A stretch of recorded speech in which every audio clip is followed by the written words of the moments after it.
There's so much information that you have to figure out other than just the Daymaster, but a lot of that turns out to be, is the Daymaster weak or is the Daymaster strong? Specifically, does the Daymaster need, if they're weak, they need a little bit more of the, let's just put in 5-element terms, and they need a little bit more of the mother element as well as their same element. If they're strong, they need a little bit more of the child element or the grandchild element. I'm Michael Max, and this is Geological, the podcast that curates East Asian medicine and methods through the power of conversation. As clinicians, we're trained to seek out pathology, to look for what's broken, stuck, underfunctioning, or otherwise pathogenic in some way. It's the tacit agreement of medicine. People come to us with a problem that they've not been able to solve on their own, and we agree to help them with that. Helping to relieve suffering feels good. So does feeling like we have some kind of special magic and that we have a kind of X-ray vision that allows us to see the configuration of a problem and then use a few needles to make a difference. It feels good to feel competent and capable. I'm not saying we shouldn't take delight in our work. We should. At the same time, it's wise to tread with caution when pinning our feelings of self-esteem on the clinical results of our patients. I'm not sure there's a way around it either, and as with any other ethical issue, worth keeping our attention on to some degree, like a novice works a Zen koan. The problem with always looking for problems is that you might overlook the health, might miss out on resources that are worth recognizing and fostering. Again, it feels good to find trouble and remedy it, and far less heroic to notice what's working fine and give it a little nudge. Here's the other thing, at least from my experience in clinic. Too often, I think I know what's best for patients because, after all, I'm the specialist in harmonizing and balancing. But what if your patients don't want balance? What if they like their somewhat askew, off-center wobble? I remember a patient who was extremely tough on herself, meticulous and with standards that were not up for debate. At one point, I thought I could drain away some of her perfectionism, and then she'd be more content, less hard on herself, and that would help to relieve the anxiety that originally brought her through my door. The next time I saw her, she said to me, "I don't know what you did last time. I didn't sleep well that night. Actually, I've not been sleeping great since. That issue with my hand, it got worse. I just feel off.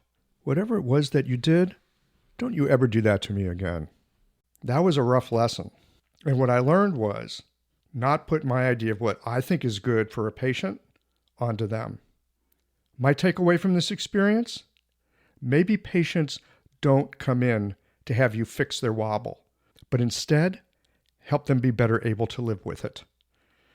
Our sense of what is good for a patient might not be what they are wanting. I dreamed up taking away some suffering that seemed obvious to me.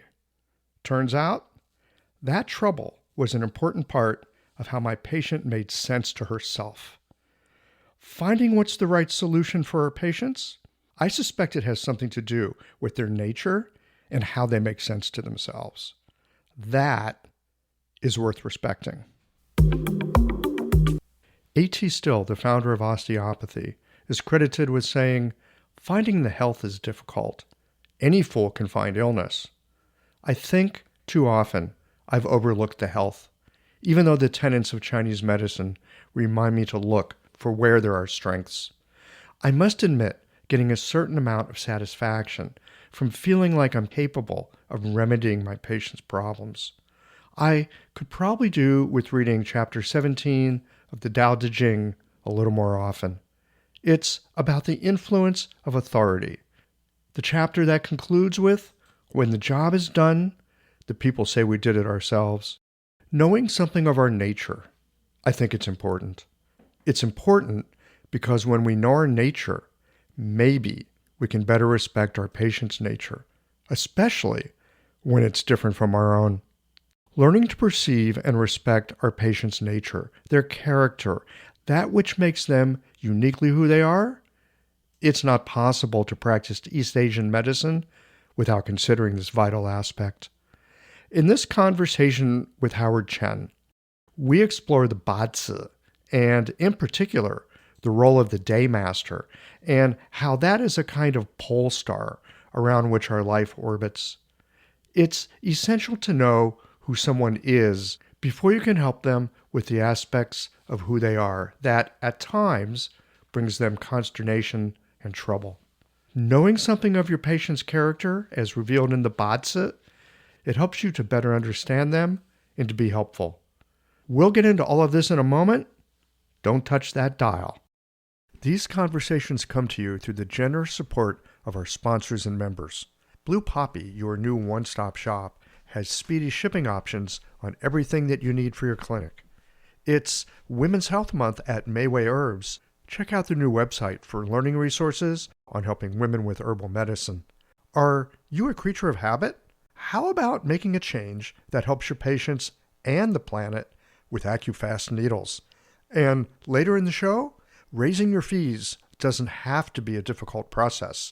Jane has helpful suggestions on making it easy and effective. And finally, have you considered that having a thriving, profitable practice is one of the most healing things that you can do? Julie Bear Don't Walk has, and she can help you do something about it too. Do be sure to visit the sponsors page on the Qiological website to take advantage of all the special offers our terrific sponsors have for listeners of the podcast. Picture this. Your clinic is buzzing with patients, and then you realize that you're down to your last box of needles. No need for panic, because Blue Poppy, your one-stop shop for all your acupuncture needs, they ship orders received before 3 p.m. on the same day. With a quick visit to Blue Poppy's website, you can order premium needles, herbal formulas, and that special Dr. Bob's oil that your patients love. Blue Poppy understands practitioners can't keep patients waiting. That's why they strive to get you what you need when you need it. From high-quality Chinese herbs and formulations to acupuncture supplies and clinical essentials, Blue Poppy has served practitioners for nearly 40 years with products that meet the highest of standards. Discover everything Blue Poppy has to offer by visiting www.bluepoppy.com, and don't forget to subscribe to their mailing list for exclusive offers and more. Hi folks, I'm Yvonne Lau, president of Mayway Herbs. May is Women's Health Month, and as a women-owned and women-run business, we especially love how Chinese medicine can support wellness through every stage of a woman's life. So in this month's newsletter and podcast, we're covering topics like PMS, pregnancy, menopause, and osteoporosis. We'll share expert insights and effective treatment strategies you can put to good use in your clinic. Our Plumflower brand line includes herbal tea pills, tablets, extract granules, and organic herbs, all of which you can find on Mayway.com. And where you can also find articles, videos, and other resources to support your practice. Since 1969, Mayway has been a trusted source for high-quality herbal products. In these challenging times, please know that we remain committed to keeping our products accessible and affordable so you can take care of yourself and your patients. As always, thank you for supporting Real Chinese Medicine. Daily habits and routines feel comforting, familiar, easy, automatic. That's the power of repetition. You've worked out the kinks and can do it with your eyes closed. But what if you shook things up? What if you ditched the old routine and tried something new? Hi, I'm John Sten. I've practiced acupuncture for over 30 years, and together with my wife Kelly, we created the world's first eco-friendly acupuncture needle. The AcuFast earth-friendly needle system cuts your packaging waste by 60 to 90%, depending upon your needle type, speeds up your needling, gives you more control, and best of all, while you're healing patients, we plant a tree for every 2 boxes your clinic uses. Thousands of acupuncturists have already made the switch. In just the last year, they've helped plant over 16,000 trees. Since we started, that number has grown to over 50,000. So break the routine. Be the change. Visit acufastneedles.com. Your patients and the planet will thank you. Howard Chen, welcome to Qiological. Michael, thanks for having me here. I am delighted to have you here. We're going to get into the 8 zi, the ba zi.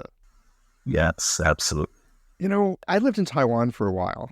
I really enjoyed going and visiting the different temples and things because it's just so weird and wacky and wild and now to a foreigner. And one of my favorites to go to is the Longshan Temple in Taipei. And it was always so wild because I get off the subway and you like go through this gauntlet of fortune tellers on the way to the temple, right?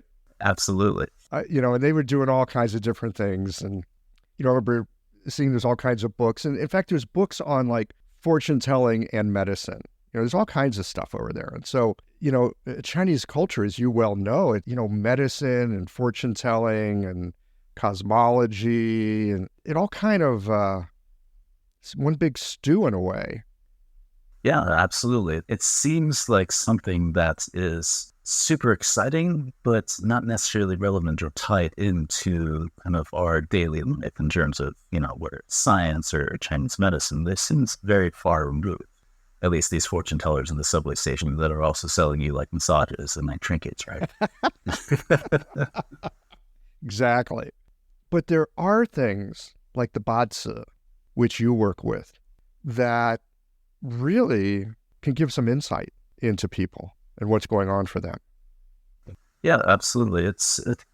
The reason why I practice Ba-zi is it really kind of tunes into, in some ways, who the patient is. And not just in a, typical astrological way, like, you've got a moon in the 7th house and ... which kind of doesn't jive with Chinese medicine. But Ba-zi seems to tie in directly with the concepts of Chinese medicine, which is why I love it. Yeah.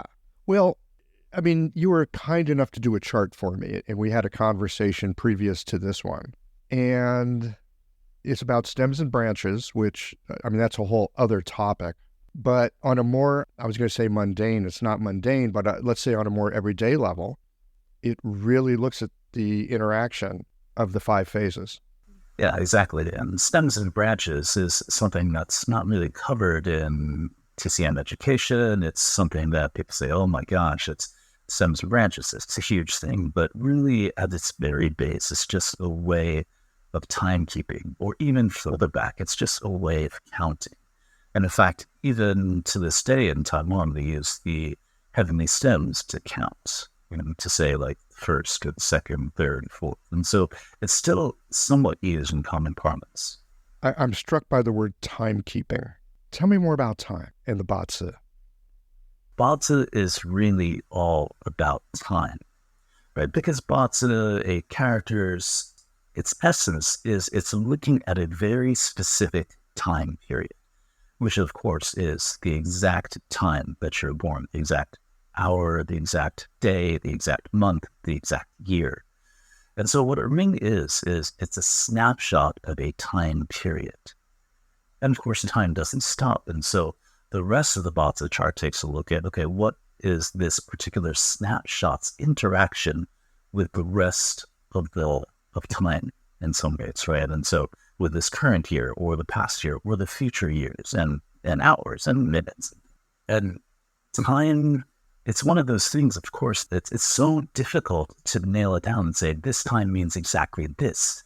But we have this amazing tool, which is the Chinese lunar solar calendar. It started thousands and thousands of years ago, ostensibly with the initial reign of, the start of the reign of Huangdi, the Yellow Emperor, right? But nobody knows exactly how and why the calendar was started, but we know that it continues, and it's been going on since something like 2676 BC or some very, very long, 2670. You got to wonder, I don't even know if it's helpful to speculate, because we're in this time, they were in that time, but like, how did people way back then, pretty air quote primitive people, have such a sense of time and cosmos and how things were turning and what the influences were? It's rather extraordinary when you think about it. It is rather extraordinary. I feel like I could have one or two answers to all this, because obviously time continued prior to Huangdi, and the time obviously continues afterwards, after Huangdi. And they chose a very interesting, very specific start of time, which is, of course, is start of the sexagenary cycle, which is kind of the 60 movement sequence of the heavenly stems and the earthly branches. And, one answer is, of course, Wang Di, the yellow emperor, would start the calendar at the first step of the sexagenary cycle, right? Of course, because he's number one. But another way to look at that, less excited about emperors and things like that, is that I think that people at that time, of course, were much, much more in tune with nature. You couldn't escape it, right? There was maybe indoors, but it certainly wasn't as well sealed as our, HVAC houses and apartments and work buildings, right? And so you couldn't escape it. So you can easily feel the elements. And I think over time you can feel their changes and say, today is a little bit more of an earthy day. Today is a little bit more of a fiery day. I've thought of that myself. People often ask me about, acupuncture. How do you know a certain point does this or that? Or how do you know a channel is involved with something? And as a modern person, I'm a little bit stupid that way in terms of kinesthetic awareness, in terms of a sense of being connected with the environment, because I do live in a sealed house and I drive a car and my food comes to me. I don't go after it. It's extraordinary times we live in. For sure, I would suspect living in a time where you had to use your sensorium in a completely different fashion, you would pick up things that a modern person wouldn't. I've got an interesting story. I like good stories. So this is really interesting. Once long ago, I mean sometime around 2018, I went on a year-long meditation, almost a meditation. And towards the end of that meditation track, it was with other people. It wasn't just by myself. And so it's part of a kind of, let's say, meditation cohort, particularly school in Northern California, meditations in Northern California. And towards the end of that, we did a very, very interesting experiment. Now, these meditators didn't know Chinese medicine. They had no understanding of Chinese medicine. But what happened is that the instructor for the meditation school said, hey, let's take a look at the meridians. Let me just kind of point out some very basic meridians. And I think we were dealing with something like lung, maybe large intestine, as well as pericardial meridians. They said, these are the general locations of the acupuncture points. And meditators, what I want you to do is I want you to, A, locate the acupuncture points, and B, figure out the indications of these points, or said a different way, what can these points be used for? And this was very interesting to me because by then I already, had been practicing acupuncture for many years. I was the only acupuncturist in the group. The facilitator didn't, ask me how I felt about this beforehand. They were just like, let's just do this. I was like, yeah, it's a cool experiment. Yeah, it's a super interesting experiment. And what was the craziest outcome? I mean, granted that we've been in meditation for several months at this point, but the craziest outcomes was, number one, they were able to easily identify the exact location of the points. Right? It's kind of up to Deadman style, let's say, like to that degree of accuracy. And number two, they got the indications entirely correct. Because afterwards, I'm looking out, because, when you're breaking things like that from meditation, you get other resources. And so I was looking at my phone, one of the latest phones out, and I'm like, oh my, every single one, they must have gone through 10 different points. Okay, that's a little freaky, don't you think? I mean, maybe it's not freaky, but I'm still going to call that a little freaky. And I think it's freaky, but I think it's also points to kind of a type of knowing that in our modern day world, we just don't have and we can't access. But if you spend enough time with meditation, and maybe in this case, let's equate meditation with maybe time spent in nature, right? Because if you've never escaped from nature by being inside your well-insulated house, then there's a good chance that you're not that far away from kind of being in the flow of nature and being able to perceive those things. Wow. Maybe instead of studying more Western medicine and air quotes integrative medicine in an acupuncture school, the first year spend it meditating. So I've recently been learning about Tai Chi, right? And this talk is meditation, of course, right? But so I'm lucky enough because I'm going to middle way acupuncture institute at this point, right? And so I'm a rising third year, let's put it like that, almost 1 year left. And we had Bob Quinn come talk to us. And so I know, you know, Bob Quinn, and Bob's talking to us about meditation. And I started to realize, you know what? This is all about my ability to perceive the subtle. And what is meditation but the ability to perceive the subtle? And so I found much better results as soon as I kind of linked into like my meditation side, which is like, okay, so, in order to do this correctly, I need to actually be in a meditative space. You know, I don't know about the word correctly. Let's just play with this for a second. Because look, there's a lot of different ways to do acupuncture, and they can all get good results in the right hands. So I would say for sure there's a meditative aspect that will let you work in a particular way with particular tools and work in a particular fashion. I don't know if that's correct, because like you can take a big whopping needle, jam it into a trigger point, work some, quote, dry needling magic, and get good results as well. It in some ways, the thing about acupuncture that's so flippin' bizarre is that can work in very different kinds of ways and get results. But they're so, it's not Western medicine flow-charted standard of care. You're going to replace a cataract and here's how you do it. And of course, if someone's replacing your cataract, you want them to follow the procedure that seems to work for most people. It's not like, well, I got this groovy new method for cataract here. Watch that. It doesn't work that way. Acupuncture works differently. It's very strange that it does. But I think you bring up a really good point that when working with something like the Teishin, which it really requires a particular kind of presence on the part of the practitioner. Okay, if you have some experience with that kind of presence, that kind of meditative, inquiring, subtle energy state, Teishin is a whopping powerful tool. In the hands of someone doing dry needling, it's a toothpick, right? Yeah.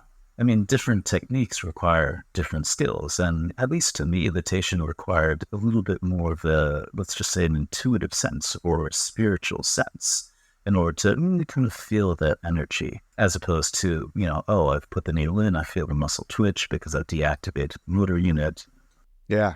It's one of the things I find extremely weird about acupuncture that I've only after many, many years of practicing have come to embrace as, well, that's okay.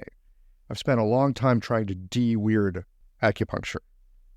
Well, I think all of Chinese medicine is weird, right? It's not just acupuncture, herbs are weird, everything else is weird, but truthfully, things like feng shui and, of course, bazi are weird themselves. And I think part of the exciting part of Chinese medicine, what keeps me coming back again and again, is that there's this weird part that we don't learn a lot about. And that's almost where the secret sauce is, where all the excitement is. Because, like you say, you can put a needle in, deactivate a trigger point. Yes, great. But what about the spiritual aspects of things, which is where I think Bazi starts to touch upon? Well, I think a lot of folks that are attracted to practicing acupuncture have an interest in the psychoemotive, have an interest in the spiritual. I remember having a conversation.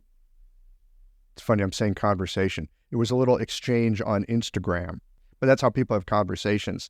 And they were talking about, how they love in their practice, they get to work on the spiritual side of things. And, it's great that they get to do that. And they love to do that with their patients. And I mentioned something to them about, well, but is that what your patient is there for? For some patients, it's what they're there for. But for some people, they're not there for that. They're not that interested in dealing with a psychoemotive aspect. They just might want their knee pain to go away, right? They may not be there for a spiritual purpose. Like, okay, you are, but people aren't always up for that. And it brings up for me the question of how can we as practitioners best know how to connect with our patients in the way that our patients would like to be connected with. so that we may help them. Now, I'm thinking of one woman in particular who came in because of this burning pain along her Achilles tendon, and she just wanted the pain to go away. She didn't come in to talk about her past traumas. She didn't come in to talk about the problems with relationships that she was having, or some issues she had with self-esteem and all that kind of thing. She did not come in for that. She wasn't signing up for it. She came in because her heel hurt. It was burning. She wanted it to stop. Fair enough. Curiously, once that was resolved, she noticed these other things in her life were also changing. I wasn't trying to make them change. I wasn't even aiming at them. But, a person will take the influence of acupuncture and they'll digest it in the way that's best for them. And then sometimes this stuff comes up. The point I'm trying to make, and I'm sorry I'm being long-winded here because it's actually kind of an issue that I have, which is, are we trying to put what we think is right onto our patients? Or are we a clear enough mirror that we can be there for them as they need for us to appear to them in that moment to help them, and then maybe shift as things change or not? You know what I'm saying? I absolutely do. I think this might be one of those things in which in the West we say it's either this or that. Do I fix the patient's pain first, or do I talk to them about their spiritual life? But really, it's, as in everything in Chinese medicine, it's an and as opposed to an or. Right? So not only can we fix their pain, but while we're fixing their pain, or maybe very shortly after, because when you fix a person's pain, let's just talk about ankle pain for a second. You fix a person's pain with whatever technique that you're using, in a very, right after the pain goes away, maybe it's on the table, maybe it's a day later, whatever it is, there's a brief period in which they're like, wow, something just happened. Something like, I wanted this to happen, but I didn't even think it could happen because it's plenty of Western docs, orthopedic doc, and they're like, nah, I just need physical therapy. It's going to take a long time. But in that window in which their pain goes away and they're starting to wonder about the, let's say, miraculous of acupuncture in some ways, that's exactly when they're open to being talked to, or being talked with, I guess you'd say, about all the other things.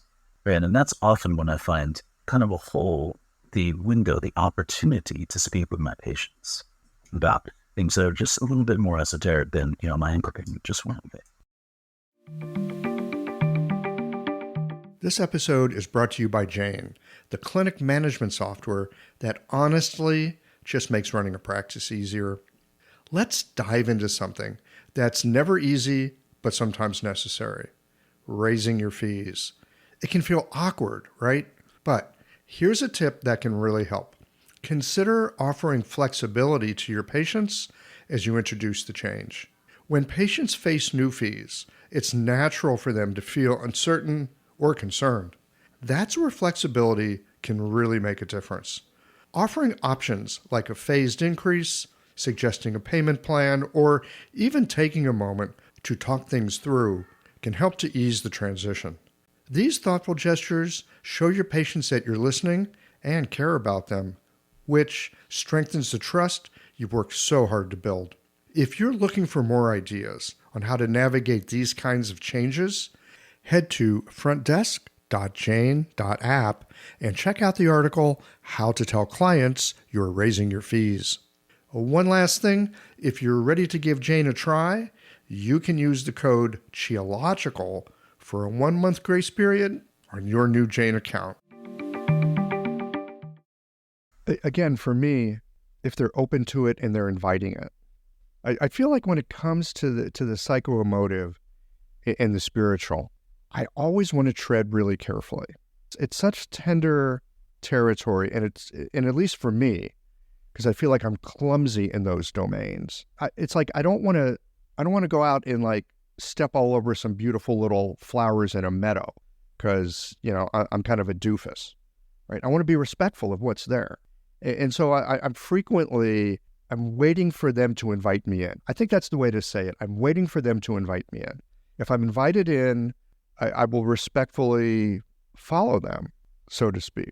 And this is where I wanted to talk to you a little more about the Batzi, because look, it's possible to be intuitive, and it's possible to, over time, develop your listening skills so that you can hear the things that people are saying that are true for them that they can't hear themselves yet, right? People often speak to what's true for them, but they're not in touch with it. It's a very weird thing. It's a very curious thing. So that's possible, and you can certainly follow that kind of a path to help people. But I'm thinking maybe there's a way, if I had a map of who they were already, then I wouldn't have to be fumbling in the dark so much. So can we use the Batzi to get a sense? That's the first question. And then the second question is, how do you use that without being invasive? Michael, those are amazing openings into talking about. And so I may forget your second question, but let's talk about the first part. And the first part of things is that, yes, Batzi is absolutely the map into who this patient is. From my perspective, and I think from the perspective of many Batzi practitioners, the Batzi is really a person's constitution. And it spells out the person's constitution. Of course, again, it's based on time that you're born, the exact hour, minute, day, year, month, things like that, in reference to the Chinese solar calendar. I think myself, as well as many other Batzi practitioners, feel that the Batzi is exactly the constitution, or said a different way, the pre-heaven essence, what we come into the world. If Western medicine has things like kind of genetics to say, this is what you got as you came into the world, the Chinese medicine world has the Batzi to say, this is what you have. And I find that we spend a lot of time as acupuncture practitioners looking for the root. Right? We look at the tongue, we feel the pulse, we look at the complexion, we listen maybe for the way the person sounds, how they act, how they move, what their job is, things like that. And we say, oh, this is the root. Or we take a look at what colors coming off their face, if you're in where's the 5 elements of things. But Batzi is really, in some ways, makes it very clear. This is exactly the elements that construct this particular patient's constitution and their personality, which of course leads to all kinds of possibilities for understanding what they're subject to in terms of illness as well as health, what we can expect. And we can even talk about crazy things like what fate will bring for them in the future, but truthfully, that's less useful than who are they? Who were they born as? And in our attempt to get people to kind of return to balance or to return to the center, I think Batzi is an excellent tool. I love that phrase, who were they born as? I had a conversation recently with Peter Ekman.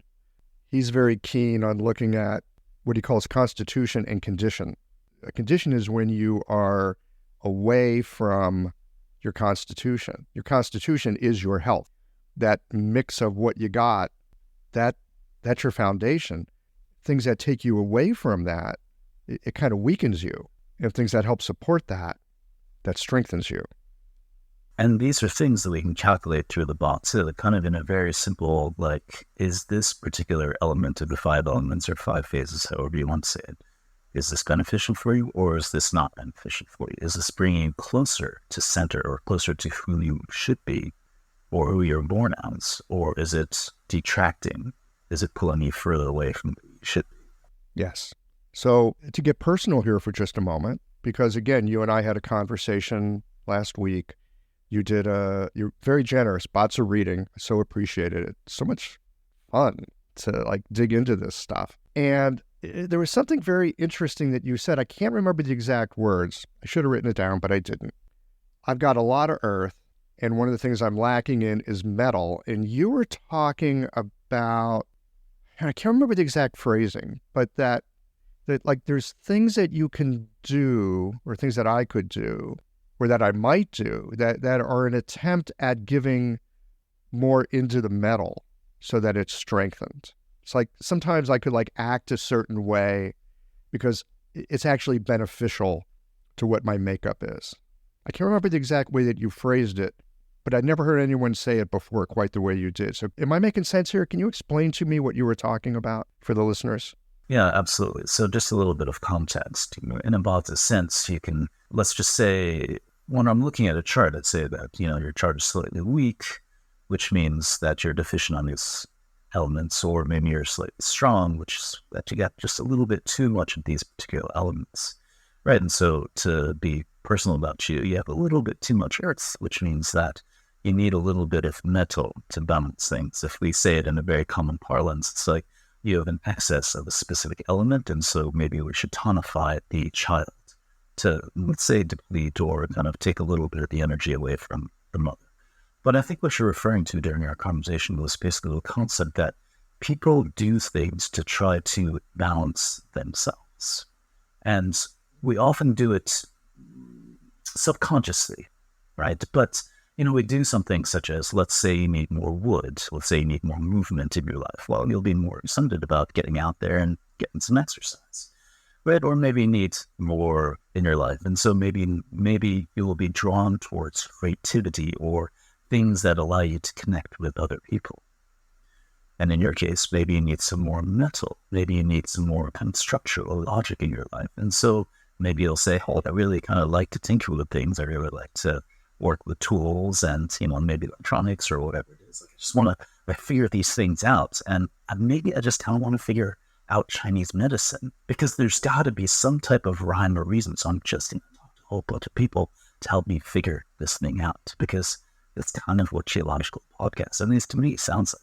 It's like you're talking with these people because there's this thing, this ineffable thing that in some ways as a community, we've all got to figure out what it is.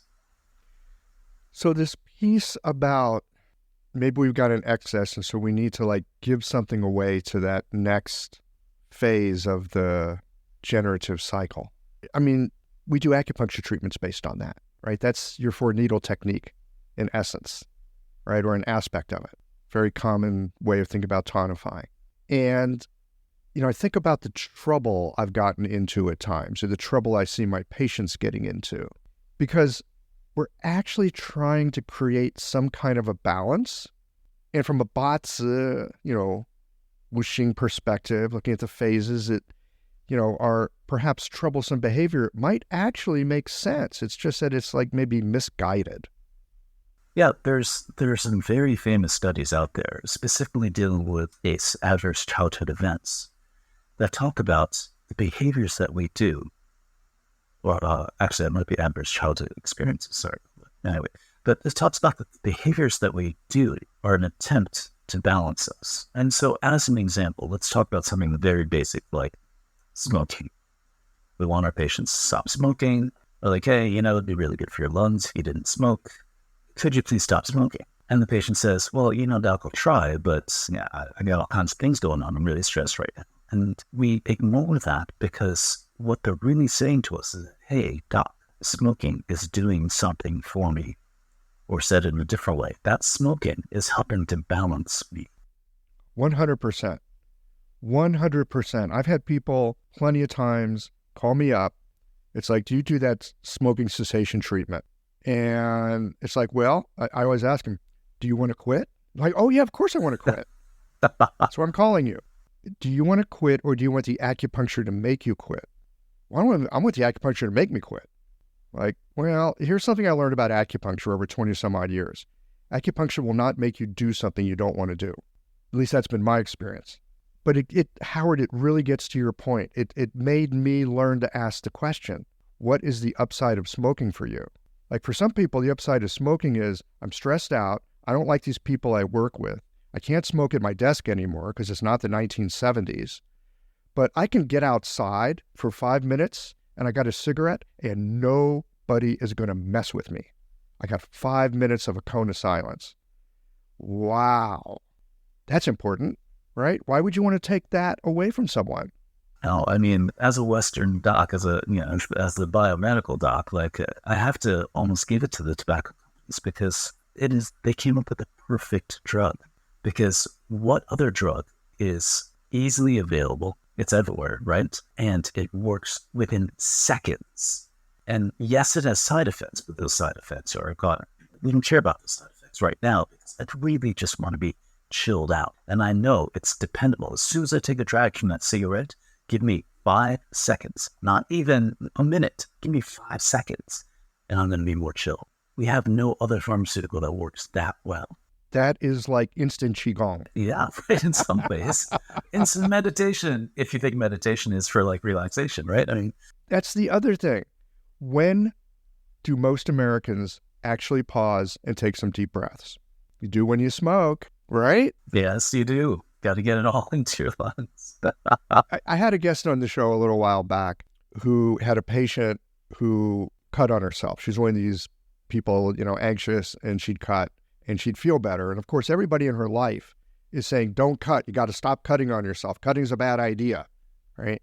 And she goes to see this guy and he looks to see where she's cutting. And he's like, oh my God, she's cutting on these Shaoyang meridians. She's got all this anger and rage. She's letting blood on her Shaoyang meridians. Like, this young woman is brilliant. She found a method of treating herself that works really well. And instead of telling her, stop cutting, he said, I see what you're doing and I want to tell you something.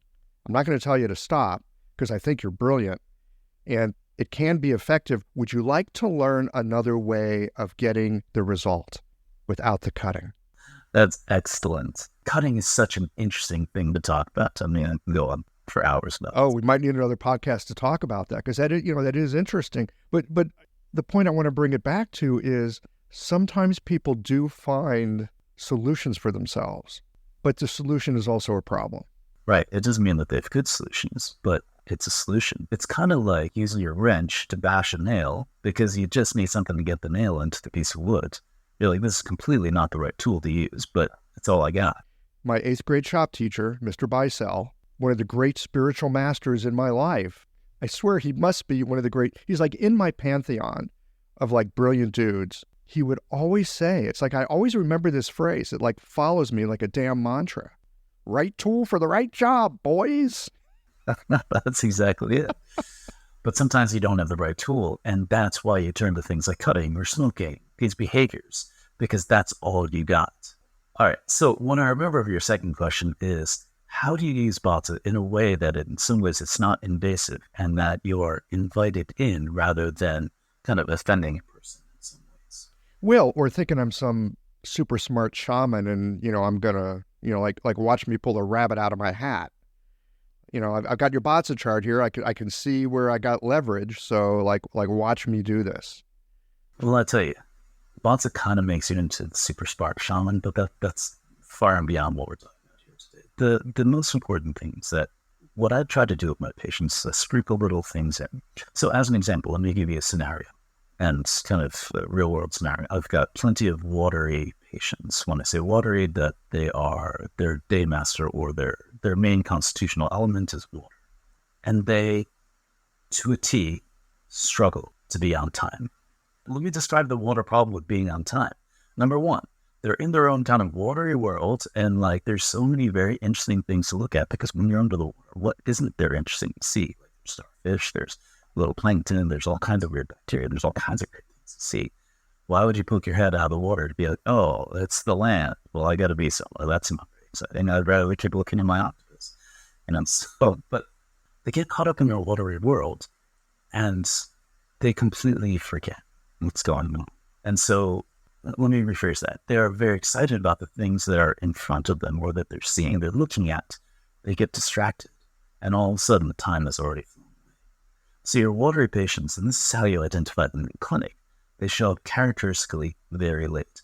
But when they show up, they're in a tizzy because they're very scared that you're going to be unhappy because they're late, of course. Either that or they're so scared they're going to be there at the wrong time that they show up ridiculously early, like half an hour or 45 minutes early. You're like, I'm still like I'm seeing 2 patients ahead of you. Could you just wait, please? Yeah. So how we use that information when we know that they're a water person based on their bonds, and they say, hey, it's okay for you to be late. I know it's very difficult for you to be on time.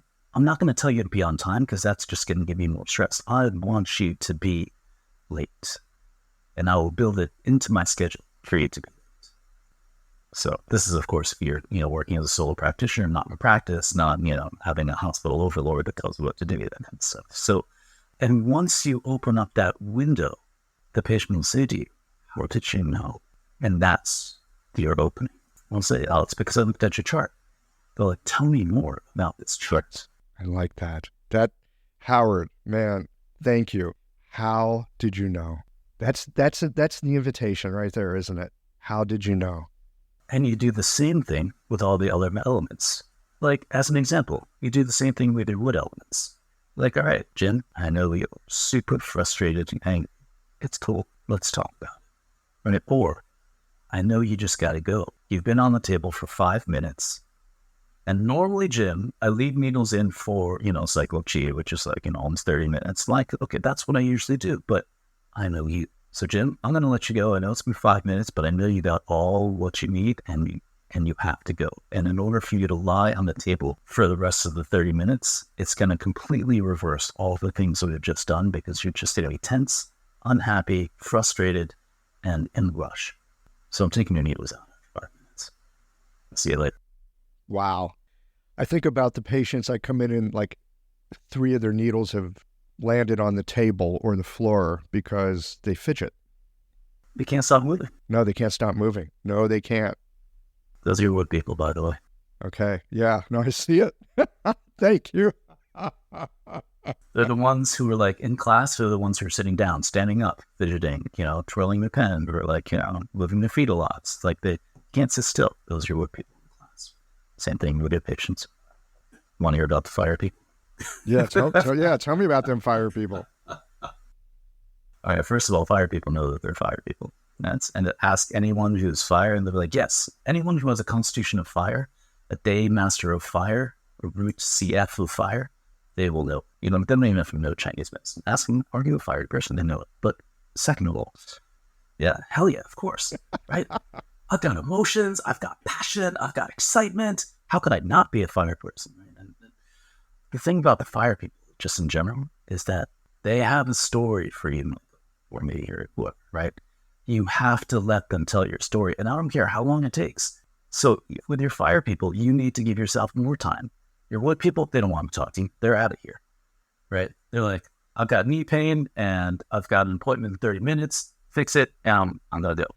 This is great. So the wood people, they're like in and out in 15 minutes. The fire people, you got to give them an hour and 20. I mean, because they're going to tell you the story. And the water people, you got to give them an hour and 20. Except you can squeeze a wood person in to the first part because they're going to be late. See, now you're getting it. That's exactly it. And so this is, by the way, is the game that I play like all day in clinic. I'm like, oh, okay, so this is the fire person, right? I have to be in fire person mode, which means I'm going to listen to their story, which is going to continue into another story, which is going to continue into another tangent. And they're going to ask me how I feel, except I'm going to get 2 words out, and then they're going to talk about how they feel, which it's a little bit of a cynical way of looking at things, but knowing who your patient is makes your life so much better. Oh my God. This is hilarious in a way. It makes your scheduling easier. Like, when can I see this person? Oh, it's that wood person. I can squeeze them in right here. You totally can. In fact, you're doing them a favor by squeezing them in, right? In and out. And we can talk about, you want to hear about earth and metal, or you want to talk about something else? All right. Yeah, no, you got to keep going. Yeah, I mean, we already started. Let's run the cycle. All right, earth and metal. And so, by the way, just to give a little bit of context, what I'm really talking about is the slightly deficient case of these day masters or these reconstitutions. Okay, we're gonna come back and talk about day master and stuff in a moment because people might be confused. Okay, but yeah, finish it up. Okay, so let's talk about earth people. So earth people, very nurturing. Whether it's kind of like a very soft nurturing or a little bit of hard nurturing. I like to say it's the difference between giving the person a fish or teaching them how to fish. They're still helping you either way, and you're going to get fed either way from an earth person, but they're going to take care of you either a soft way or a little bit more hard way. When you're talking to an earth person, you have to keep the conversation a little bit, in most cases, a little bit.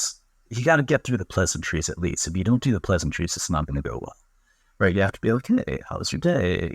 How's your cat? How are your kids? How's your work? That kind of stuff. And then maybe we can get into the depths of things. There has to be a little bit of like, let's have some pleasantries first, and then we'll get into the deep stuff. But the other really important thing about earth people to know is that these are your patients that take a little bit longer to consider things. You say, John, I want you to, I don't know, I want you to change this particular habit, and you have to give them time. And so the next time you see them, you say, John, just reminding you, they're like, oh yeah, doc, I know you wanted me to do that. Still thinking about it. No problem, John. It's all good. Next time you see them, same thing. Next time you see them, same thing. Always the same conversation until the one day there's an earthquake, and then they change. But you have to allow them. They're the center, and they're the earth. And, earth just takes time. It's the mud ball. It takes time, exactly. It takes time in all kinds of things, not only motion, but also cognition. And it doesn't mean that they're slow in terms of the way they think. It just means that it takes time to get to that change. This is super helpful. I will often talk to my patients. They're looking for some kind of change. Of course, they think acupuncture is going to be magical. Sometimes it is. Sometimes it's dramatically, mind-bendingly quick. But for something to really shift and set and change, and I'll say this to people, maybe because I've got all that earth. I say, look, this change we're talking about, it doesn't happen in days, and it doesn't happen in weeks. It might take a season or two for it to really settle into your experience. But maybe that's just me, the earth, like putting my stuff on someone else. Maybe the fire person or the wood person would be like, are you out of your mind? I can make that different in a week. They're like, actually, I already changed. I just didn't tell you because I didn't have time to tell you. Okay, so this is also helpful for us, like doctor, look in your own mirror and recognize. No, I'm serious. Like recognize the things that work really well for you might not work so well for this other person that you're in front of. Right, exactly.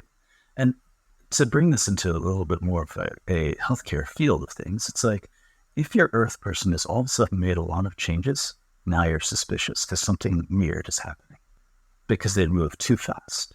It would be like saying if your fire person has no emotion, now you're concerned because fire is driven by emotions. The Shen is driven by the emotions. So that's weird. If your wood person slows down and they seem super chill and they're not angry, they might be high on something. I'm just kidding, but something weird has happened. And so if you see the opposite of what you expect, because you know what their chart looks like, then something is strange. And that's another window of opportunity to say, hey, what has happened in your life? What is different? Right. We see this with people that we know, friends or family. We know something of their character because we're around them all the time. And when they're acting out of character, it's like, oh, wait a minute, what's up? And the Batsu is just a shortcut to understand a person's character. So you look at a patient's chart and you're like, okay, I know who this person should theoretically be. Let's see if they fit. And they should. Otherwise, you got the dates wrong, which happens all the time. Yeah. Okay. What about those metal types? Metal types. I was wondering if you'd forget the metal types. I mean, I may be deficient in metal, but I don't forget about it. It gets my attention all the time in certain ways. That's because you've got the earth is kind of like the elephant in some ways, right? But it's got a lot of, they've got the memory. Anyway, so the metal types they're kind of like your very structured, very logical types. They're not very well in touch with their emotions. And you can actually see that in the 5-element diagram. The fire, emotions, the metal. So metal's all about logic, structure, process, that stuff. And I'll often find that my metal patients are, they're scientists or they're engineers or, I ran into metal patient the other day that was a pharmacist. I mean, they're very good at following the rules and doing the thing. They'd be good administrators too, wouldn't they? They could be good administrators, but I have to say that they'll be a little bit irritated because they want to optimize. And we know that administration is not really about optimization. No, it's about checking boxes. Do I have all the boxes checked? Exactly.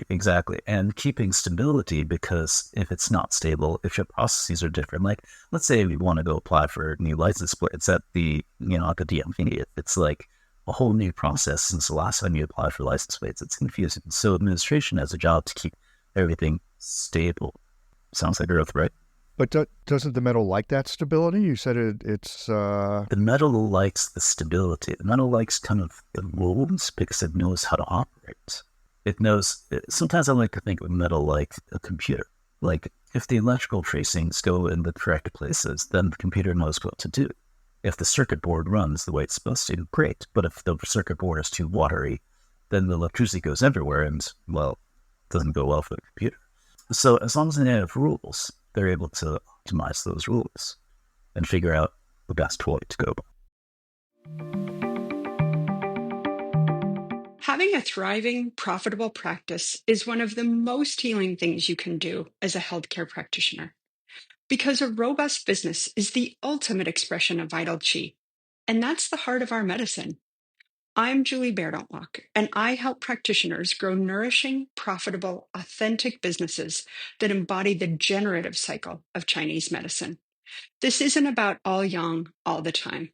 It's about expanding your own internal capacity, growing collaborative relationships with your patients for ethical patient retention, and marketing as an extension of this medicine, not a necessary evil. You already know that everything is connected in your patients' lives and bodies. The same is true for your business. When we align your systems, your schedule, your pricing, and your offerings with you, we create flow, which means more spaciousness, more impact, and more joy. When you are in the flow, fully resourced in terms of chi, time, and money, your business becomes a source of healing, not just for your patients, but for you. Let's grow something rooted, radiant, and real. Visit lifeflowconsulting.com to learn more. So they also like to optimize. They don't just like rules, they like to make it even better, even more optimal. Exactly. Although I have to say, so, I'm a metal person, so that's kind of how I feel about things, right? And so I like to make fun of metal because they're in some ways very robotic, but very logical, but not so well in touch with their emotions. So these patients in clinic, how would you sort of cozy up to them? It's easy. But then again, it's because I know metal people because I'm a metal person. But anyway, But if you're not a metal person, how do you cozy up to a metal person if you don't quite grok a metal person? They don't have a whole lot to say, right? And so the wood people, by the way, as a contrast, don't have a lot to say because they're in a rush. Metal people, they're kind of a little bit impenetrable. Like, you can't quite get at what's going on. How do you feel today, sir? Well, I feel fine. Anything new amiss? Any problems? Well, I just have this one problem here. My hip hurts a little bit. Can you tell me more about it? These are the patients that you kind of have to drag out because the fire people will talk to you because they want to talk to you. The water people are really good at hanging out with people, so they want to talk to you. The wood people are too irritated to talk to you. And the earth people will talk to you as well, but you might have to struggle a little bit to get into the details with the earth. But the metal, they kind of stonewall you in some ways just because they're wondering what kind of input that you need. And I'm just going to put this in very computer terms. And you have to specify exactly what input that you would like. Otherwise, they're not going to volunteer it for you. Okay. So you can't just throw out something watery, so to speak. You need to give them something specific. I wish I knew this stuff when I was first in college as a young person. It would have made parties so much more enjoyable for me. I mean, it makes all the things so much more enjoyable. Let's pretend that you wanted to find a significant other. Or let's pretend that you wanted to figure out who your kids were because they're driving you up the wall. Would be kind of nice too, right? Yeah, what's the specific mechanism that they're driving me up the wall with? What can I do about that? Right, exactly. It's like, why is my woody kid throwing toys all around and throwing temper tantrums and just want to run around outside and won't stop and I can't get them in the house because, It's like, oh, they're a wood kid.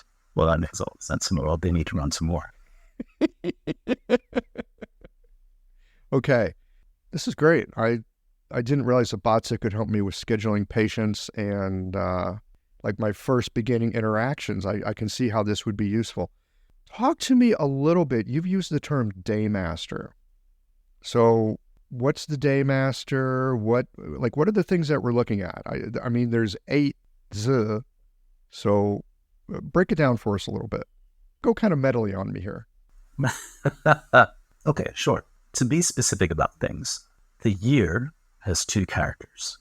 It's got a heavenly stem and an earthly branch, and I'll explain those in a second. But the month has 2 characters. a heavenly stem and an earthly branch. The day has two characters, the heavenly stem, earthly branch. The hour has two characters, heavenly stem, earthly branch. And so I try to be repetitive about things because there's a heavenly stem in every part of the time, and there's an earthly branch in every part of the time. And we've already talked about how the heavenly stems and the earthly branches, the heavenly stems of which there are 10 and the earthly branches of which there are 12, they kind of interact together to form a specific construct, which fits in the year, the month, the day, and the hour. And there happens to be 60 such constructs. If you're excited about math, you say, wait a second, Howard, 10 times 12 is not 60. It's actually 120, right? And so there's a very specific way in that they fit together, which effectively halves the number of interactions or the number of constructs that you create. Anyway, so the end of the story is that there's 8 characters, as you can see, because the year, the month, the day, and the hour all have 2. So 2 times 4, 8. 8 different characters. And those 8 characters make up the Constitution. Now, I should tell you that the heavenly stems, each one of them have an element to them in the 5-phase sort of way, right? So whether it's water or fire or earth or metal. And same thing with the branches, water, metal, earth, fire, wood, whatever. And of course, each one of them have a yin or a yang component. So that makes sense. Altogether, there's 10 heavenly stems. And so there's 5 elements. They each have a yin and yang component. 5 times 2, 10 heavenly stems. The earthly branches, on the other hand, are 12, which sounds a little confusing. There's still 10 of the 5 elements times 2, the yin and yang qualities, but there's 2 additional earths in there, an additional yang and an additional yin. And so those guys all interact together, and they make your Constitution. Which one of those is the most important? And that's when we say it's the day master. It used to be just the year. And so as an example, when you go to the Chinese restaurant, as you've heard previous podcasters talk about, like you go on the Chinese restaurant with the menu, and it talks about the year. That's a little bit outdated, which sounds kind of a liar's thing to say in Chinese medicine. You're dealing with things that are 1,000 years old. But in the Song Dynasty, there's a particular scholar named Xu Ziping, and he determined that not only was the day important, the day was the most important part, I suppose, of the year, but also the heavenly stem of the day was the absolute most important part. And so when I say the day master, I'm referring to the heavenly stem of the day that you were born. And I love using the day master because everything else is subject to, let's just say, wiggliness, or watery wiggliness. Depending on when you're born, of course, the year could change, the month could change, the hour can change. But when you look at the Chinese calendar, the Chinese lunar solar calendar, the day is always accurate.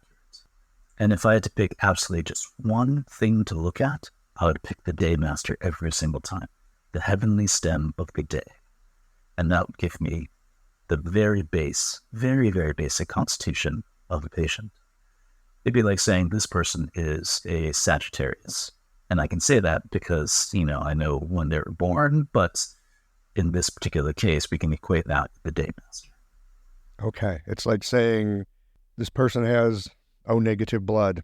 This person has B positive blood. There's a very specific thing about them that is essential. Right, exactly. And to kind of further unpack things a little bit, there's so much information that you have to figure out other than just the day master. But a lot of that turns out to be, is the day master weak or is the day master strong? Specifically, does the day master need, if they're weak, they need a little bit more of the, let's just put in 5 element terms, then they need a little bit more of the mother element as well as their same element. If they're strong, they need a little bit more of the child element or the grandchild element. Okay. That makes sense. And it brings me to something that you spoke about last week, something that's, I'm going to say, bothered me about the Sheng and Ke cycle of the Wuxing since day one. Because it's like, we got the generative cycle. Isn't that cool? Yes, it is.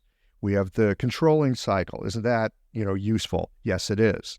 How do you know when to use what? And beyond that, like, okay, someone's got fire. Like, why wouldn't the fire want to go into earth? Like, why would the fire want to go down and mess with the metal, right? Is there a predisposition to fire wanting to go mess with the metal in somebody, as opposed to being nice and going over and supporting the earth?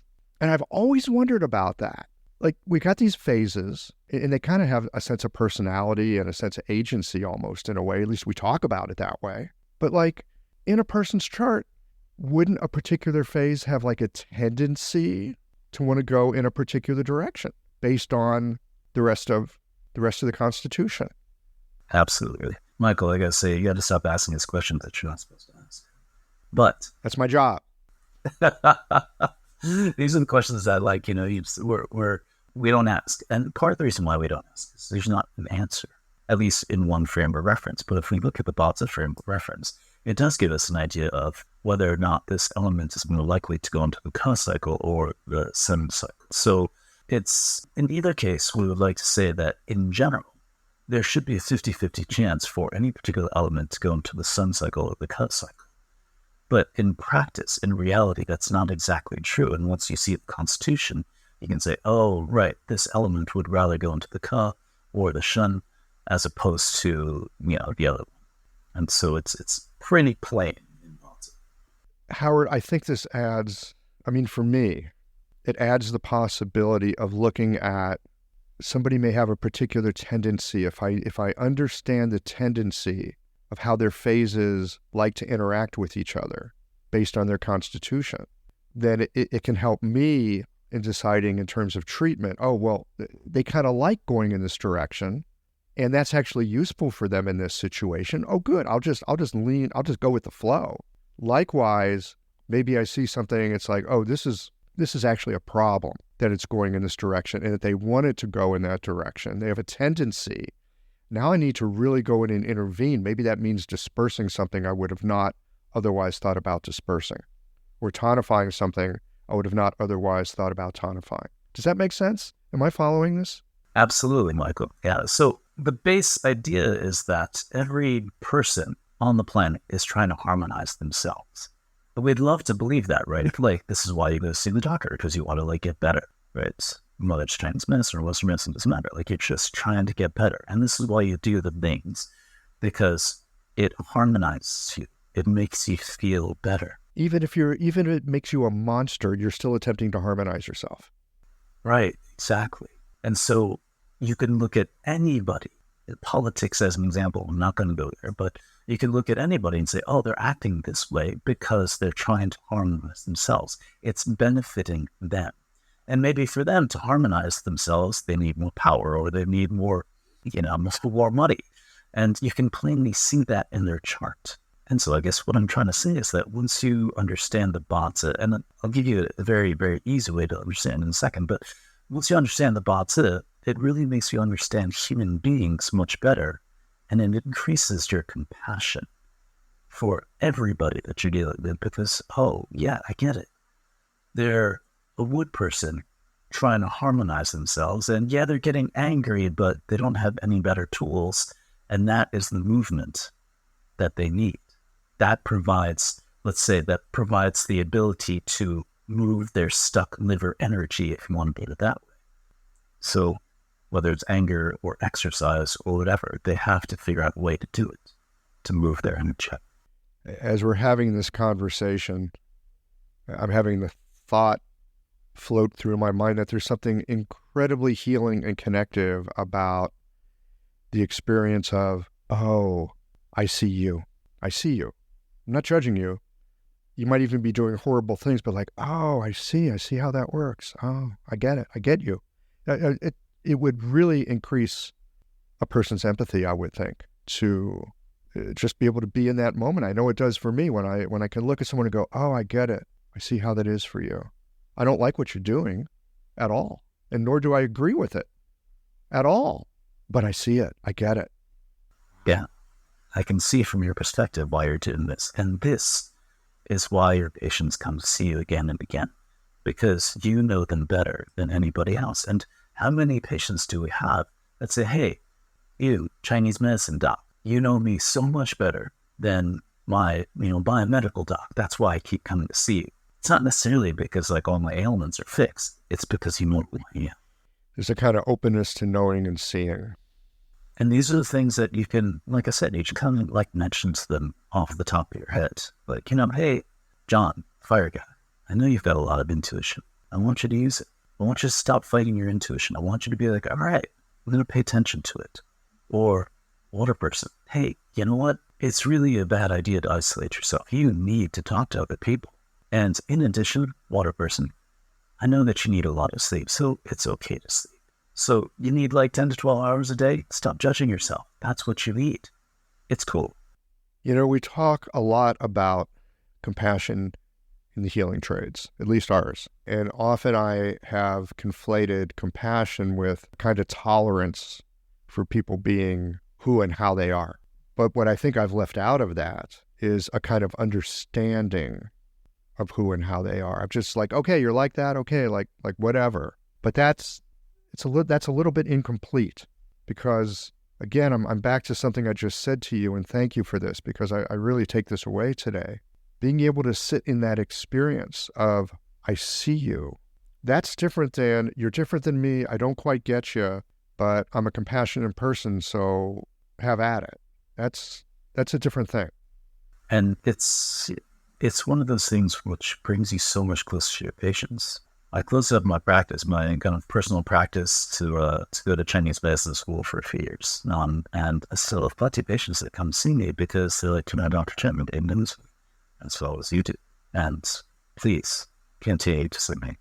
Okay, I guess I can do that. But how can you cut off that kind of relationship? Because we search our whole lives to find people who understand us, who know who we are, who don't judge who we are. Well, that's just, I get you. Yeah. And I see the brilliance in the uniqueness that you have. I may be very different from that, but being able to be different and see how it works for them. I'm just imagining sitting in clinic if I had some of this shorthand in my hands. Yeah, I'm just curious to see how that plays out. If I have a little roadmap, so I don't have to like intuit it or work it out through conversation or work it out through symptomology pictures. Right. Michael, speaking of symptomology, I actually just want to briefly mention that not only just the bonds that give you understanding about, obviously the personalities of your patients are kind of their deep inner workings, or deep inner thoughts, but it also, of course, gives you ideas about what's going on with their maladies. So as an example, again, dealing with cognitive deficient cases, I'll always look at, it gets kind of hilarious to me, because when I see a wood patient, I say to them, how are your headaches? And they're like, how did you know I had headaches? I'm like, of course you have headaches. You're a wood person. The Shaoyang channels run all alongside the head. How could you not have headaches? I mean, of course you have headaches, right? And they're like, well, I don't have headaches. I'm like, tell me about how you used to have migraines and then what you did to get rid of it. They're like, how did you know? I'm like, or we talk to mental people. We say, mental people, how is your skin? How are your sinuses and your allergies? And how are your lungs? Maybe your digestion too. Let's talk about that. They're like, these are all the things that bother me. I'm like, yes, it's because you're a mental person. I know you've got allergies. I saw a mental guy in clinic the other day, and he had this cough, this subtle clearing in his throat that he kept doing. And because we don't know the constitution, we don't know. But I'm like, oh, it's a mental guy. Of course he's got this subtle clearing in his throat because he's got a postnasal drip. It's a mental guy. Of course he does. Right? When I see water people in the clinic, I'm like, water people, they're very susceptible to energy depletion, right? They don't necessarily have enough, say, Jing, or the Mingmen fire isn't quite as strong as everybody else. So we're like, oh, okay, well, I know, for instance, you're going to have difficulties with your energy level, meaning that you need to sleep more than other people, and that if you get too depleted, all kinds of bad things happen. And in addition, I'm going to worry about your bones because water takes care of the bones, right? And the brain, of course. And same thing with like the wood people. I'm sorry to talk about it, but just to mention, I'll be like, oh, tell me about your joints because I know that your joints are going to have troubles. And then fire people, hey, John, your fiery nature, we got to worry about that heart of yours. And with earth people, we got to say, hey, also talk to me about your digestion. And I know you probably want to lose weight, but I really like the way that you are. Please don't lose too much weight. Chinese medicine is fun, isn't it? It's amazing. It's so powerful, right? And I feel like part of the reason I want to talk to you is because I feel like we're just barely scratching the surface. with what we're taught. There's so much more out there. It's so much more powerful than we even allow ourselves to dare to believe. Okay. Man, we could go on for hours. We might have to come back and continue this. But we do need to land this plane in a little bit. Sure, Milo. So for people that are currently in school, that are learning, or people that are perhaps newer to the profession, they're out figuring out how this stuff works in the real world with real people. You were just talking about how Chinese medicine is very powerful. A lot of times I think many of us were like, actually, this might be weak tea compared to other things that I'm seeing out there. And of course, then there's also the thing that different people need different things at different times, right? There's that. Like the woman that's got like tons of fibroids, like, can we use acupuncture and herbs to help? Maybe, but if you could get rid of all that excess with some laparoscopic surgery first, it'll help the process, right? I mean, there's different things we need, but we're talking about perspective here. You say we really have some power in this. I was going to ask, what are we missing? That's not the right question. What can we lean on, or what can we focus on that'll help us see that power? How can we avail ourselves of this perspective that you're talking about? Absolutely. The difficulty with Bazi is that it's best practice all in Chinese. And these are Chinese characters that most, modern speakers of Chinese don't even know, especially the early branches, which some use them. And so I think, and of course it also involves like learning the Chinese calendar and all the interactions between the elements. It just gets super confusing. So I think the easiest way to go about just playing around with Bazi, because of course, I think you should learn more, but to play around with it, find any Bazi calculator out there, okay? And one of them is, let's see, I think it's BaziCalculator.com. Let's see, right? Of course it is. I think it's, yeah. It's a Bazi calculator, Bazi-calculator.com. That's BAZI-calculator.com. Or another one is mybazi.com, MYBAZI.com. These calculators will tell you anything you need to know, but really the most important thing that I want you to know or look at is the day heavenly stem, right? If you're looking at the typical Bazi calculator, it is kind of, and you got like basically a table of like 8 characters with 4 columns each. And so there's an upper row, there's a lower row, go to the upper row, and it's generally the second character over from the left. All right, that's generally the day. Most calculators will tell you not just the Chinese character, but of course, it'll also tell you the English to it as well, which is very useful. So just look at the English, and maybe it'll say something like, yin earth, or yang water, or yin metal, whatever it is. And we know something of what that means because we're Chinese medicine practitioners. So we already have a sense of that. Exactly. And then take that particular character. It almost doesn't even matter if you understand this yin quality versus the yang quality. Let's just look at the 5 element quality, right? Let's just say it's earth. Let's use that example, right? If it's an earth character, then that is their day master. That is their very, very basic constitution. And then I want you to look for 2 types of behaviors. Earthy behaviors are a given. That's the easy one. But what I want you to look at is fiery behaviors, which would be, call them a deficient type. And I want you to look for metally behaviors. So fiery behaviors, lots more emotions, storytelling, connecting with you by excitement and things like that, versus like very logical, very structured, kind of connecting with you. See which one they seem to like better, because they are automatically trying to harmonize their own energy. Once you figure that out, you figured out whether or not, let's just say, their mother element or their child element is something that they resonate with. If they resonate with the mother element, then they need more of the mother element and themselves, their self element. So they need, in this particular example, they need more fire, they need more earth. If they resonate with the child element, they need more of that child element, and maybe even the grandchild element. So in this case, it would be, for the earth example, they need a little bit more of the metal as well as the water. So that would be my description. Yes. If somebody, their daymaster heavenly stem is water, then we would look to the metal and we would look to the wood, deficient or excess, and like what behaviors and what things do they seem to do? Are they trying to get more into wood, or do they really love what's coming from the metal? And that'll tell you something about how to work with that dynamic. That's like the tick, tick, tick, tock, of like their cosmic clock. And for some reason, the ancient Chinese figured out where to start it or where to kind of hook into the cosmic clock.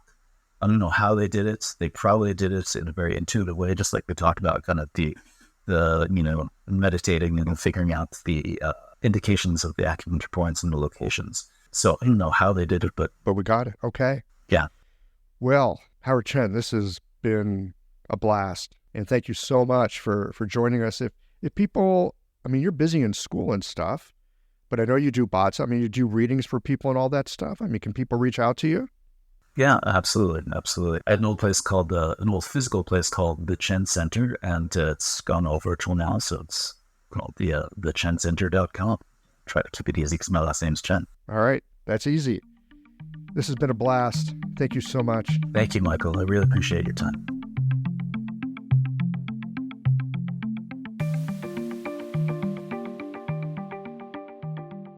Looking at the Batsa as a map of innate character, as a way to get a sense of the elemental makeup of a person and to see where there are balances or imbalances in a person's constitutional influences, I can see how this would be helpful in adding another set of data points to the diagnostics that we do in clinic. Beyond that, I'm finding it helpful to look at and consider my own Daymaster and its influence. I've not thought of myself as being a particularly Earth-type person. I took myself as being more woody, but there it is, ooh, young Earth, sitting in the Daymaster position. You know, it can be difficult to see yourself clearly. We so often are mysteries to ourselves. Pausing to consider there is something fundamental about me that I don't generally connect with, that's worth investigation. As I said, I've not felt connected with Earth energies, but when Howard pointed out what I do for a living, taking care of others, and that I have this podcast, again, looking to be of service to others, I get it. I can see it. I wonder if our Daymaster is a bit like being a fish in water, in that you can't see that within which you swim. And more than anything else with this conversation, I feel like the Batsa is something that is accessible, something that I can get a handle on with a bit of work. It always seemed so esoteric, but I feel like I've got a place where I can start, and knowing where to start, that is always helpful. Well, here we are at the end of this episode.